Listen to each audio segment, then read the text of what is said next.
ഇപ്പോൾ നമ്മൾ കാണുന്നത് ഒരു പോസ്റ്ററാണ്. അതിൽ ഒരു മനുഷ്യൻ ഹസ്തദാനം ചെയ്യുന്ന ഒരു പോസ്റ്ററാണ്. അതിൽ മനുഷ്യരെ 30% മാത്രമേ വിശ്വസിക്കുന്നുള്ളൂ എന്നും നായ്ക്കളെ 100% വിശ്വസിക്കുന്നു എന്നാണ് പറയുന്നത്. ഇപ്പോൾ നമ്മൾ നായ്ക്കളെക്കുറിച്ച് പഠിക്കുമ്പോൾ ലോകത്തിൽ ഏറ്റവും കൂടുതൽ യജമാന സ്നേഹമുള്ള മൃഗങ്ങൾ നായ്ക്കളാണ്.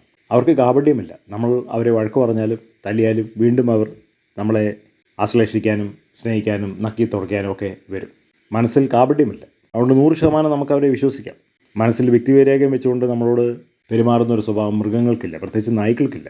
അത് യജമാനെ എപ്പോൾ കണ്ടാലും അതിൻ്റെ സ്നേഹം പ്രകടിപ്പിച്ചുകൊണ്ടേയിരിക്കും, വാലാട്ടിക്കൊണ്ടുവരും, എല്ലാം മറന്ന് യജമാനെ നക്കി തുടച്ച് വൃത്തിയാക്കും. അതാണ് നായ്ക്കളുടെ രീതി.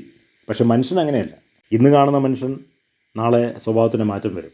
ഓരോ മണിക്കൂറിന് സ്വഭാവത്തിന് മാറ്റം വരും.